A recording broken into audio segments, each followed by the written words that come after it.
Hey, what is up everybody, and welcome back to another video. Today I'm going to continue the series on bicycles I own, and we'll be talking about my 2001 Trek 4900 mountain bike.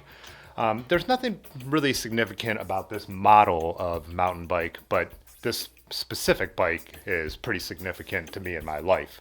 Basically, it's an aluminum mountain bike. Originally came with a RockShox fork, more on that later. And pretty typical Dior derailleurs, I think Olivia levers. So run of the mill. I think it retailed at about $590 new in 2001. Kind of cool. It's old enough that it was still made in the USA by Trek.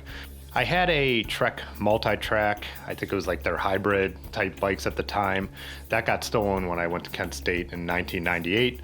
So after a couple years, I really missed having a bike. I saved my money from working at the car wash and walked into a local bike shop and bought this bike. The reason for me to go with a mountain bike at the time is I had some friends and we would ride hiking trails and bridle trails. There were no mountain bike trails around here at the time, and I liked the idea of being able to go off-road and all that, and that's still, nearly 2000s what I wanted to ride. I did go on a couple trips where I would bring my bike with me, and if there was mountain bike trails around, I would ride them. I remember riding some trails in North Carolina, and I thought it was cool doing creek crossings and all that kind of stuff, because if we were doing that here, we were, breaking the rules.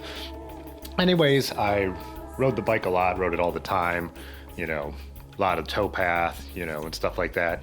And then it kind of became my commuter. I used to, when the weather was good, I would ride to work. I always lived close enough to work that the time between driving and riding wasn't that different.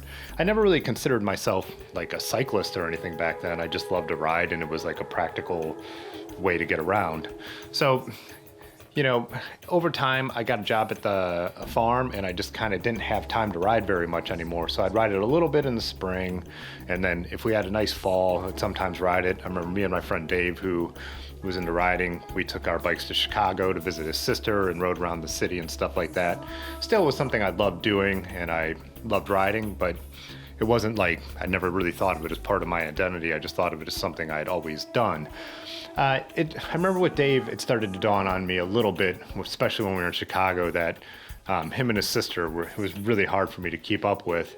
And also we were starting to watch YouTube videos of like the bike messengers in New York riding fixies and like bombing down the bridges with the pedals spinning. And that was kind of the first time I ever really thought about anything besides a mountain bike.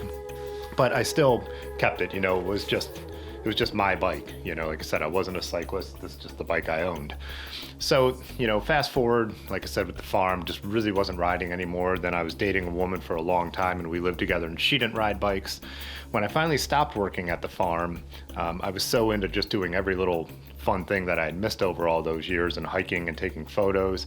I didn't think of it that first summer, and then the next summer I really started to be like, I want to ride my bike again. We ended up breaking up, and when I moved out, what I did is I took this bike down to the local bike shop, and I had them give it like the full tune-up. I decided, I'm going to have this bike get reset up so everything works well, and then from here on out, I'm going to learn to fix my own bikes and maintain them myself. So that spring, after moving out and starting to ride again and the bike being fixed up, I started to ride with my friend Wes, who was actually the guy that we used to go illegally mountain biking back in the day.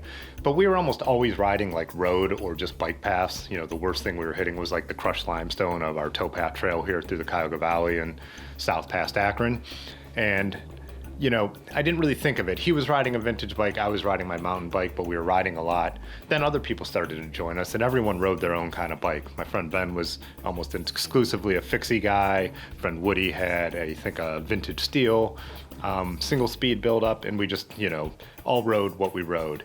But we would really hit the road sometimes hard, and we'd be riding as fast as we could. And I remember sometimes struggling to hang on, and just, I didn't realize that probably the bike was a little bit of a part of that till the next summer when I took my dad's vintage Motorbacon, a French 10-speed, and fixed it up and started riding, and instantly noticed how much easier it was for me to ride with the guys when we were going really hard. And that's actually a heavy steel bike, and it kind of changed my perception, and I really wasn't riding this bike as much unless I knew we were going to hit some gnarly stuff. The thing I did next, though, is one of the reasons I know I wasn't enjoying riding it is because the RockShox were so beat up. And also, since we weren't going off that road that much, just all that wasted energy. So a friend gave me a steel fork, and Otis at Dirty River put that on for me, and he also switched out the bars to a wider set of, you know, bars that are a little closer to what people ride nowadays. But other than that, the bike is almost entirely original, which is pretty amazing for not a very expensive bike. Even when I had taken it into the other local shop to get the tune-up, they were like, oh, these old Treks just tune up so nicely. I remember them saying that to me. The only other thing I've switched out is the pedals, and that's one thing I need to do today is put these pedals back on. These are Deity compound pedals. I just made a whole video talking about pedals and these ones too, so I'll put that link down below if you want to check out my opinions on pedals and all that. Anyway, so as I was saying, riding it less and less. One winter then, a bunch of us decided we were gonna go for like a challenging camp out, like about, I think, 20-mile ride down to near Canal Fulton. We were gonna camp in the snow and all that. And so packed up my bike, got it all ready to go. I used to have the rack on it that I now have on my Trek 500 for my pannier bags and all that stuff. We started to ride, and I remember like we're in the snow, and I'm just going from here in Cuyahoga Falls to Akron, 3.5 miles, and I was struggling a little bit. And then when we got downtown and hit the towpath, I couldn't keep the bike upright. I tried to let some air out of the tires, and I was all over the place. I couldn't keep up, and I was actually smart enough to be like, I need to call this. I can't ride the next 20 miles an hour like this. And I thought to myself, I'm giving up on winter riding. It's just something, it's not for me. I'll ride in the cold, but I'm basically giving up on snowy, slushy riding. Otis then convinced me that studded tires would make all the difference in the world. I don't know how he convinced me because I didn't really believe it, but I did put on these 45 North Gravdales, and then that first time we went out riding was one of our Wednesday nights. We actually rode down into the valley and we're riding over a ice skating, like a natural ice skating rink that had snow that had fallen on it. And I'm riding on, you know, basically ice covered with snow, and I was able to keep it upright, and that just totally changed my perspective on winter riding. And then I kind of learned to love it. Also, you know, being out in the pass and having them all to yourself was just really great. So this bike pretty much just became my winter bike. I know after that first winter, I did put like my summer tires back on, but I still barely rode it. My gravel bike, you know, this being such a vintage mountain bike, my gravel bike pretty much can do everything this bike can do just as well and better, because I prefer the drop bars and the modern shifting and all that kind of stuff. So now I just leave the snow tires on, and it has just entirely become my winter bike. I don't really have to worry about most of it. Like I said, this drivetrain is original, so I'm not worried about messing it up. It's actually something I'm thinking maybe if I ride it a lot this winter that it should be replaced if I could find something. I don't really know enough about mountain bikes to know what would work. It'd be cool if this could somehow fit a one by and just have a simple system, you know, for the winter. Anyways, less moving parts. So last winter we didn't do a ton of snow riding. I remember a few rides. I made a few snow ride videos, but I remember the season kind of ended early, and the last few times it snowed, I just didn't go out and ride. It was like snowing for a couple days, and I'm like, I'm just gonna wait.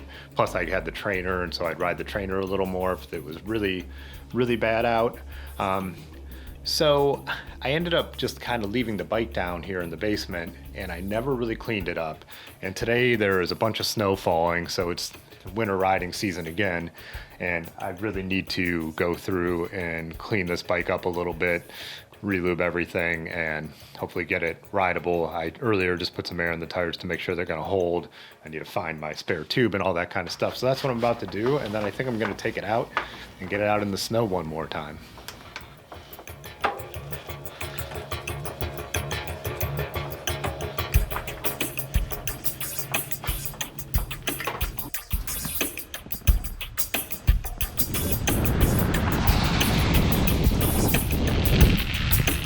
I do have to say the flat bars and mountain bike position feel a little weird.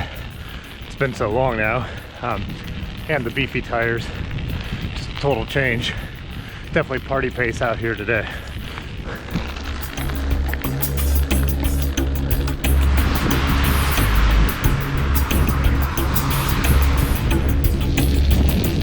Usually in these videos I do a little history of the company. In this case I already did Trek's history in my video on my Trek 500, but so I'll link that below, you can check it out. But Trek has a long history with mountain bikes. They made their first one in 1983 and then pretty famously bought the Gary Fisher brand in the early 2000s.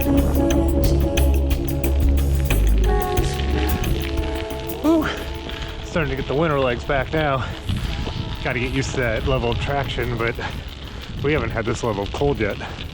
Probably about 27 out right now. Still pretty, still kind of fun.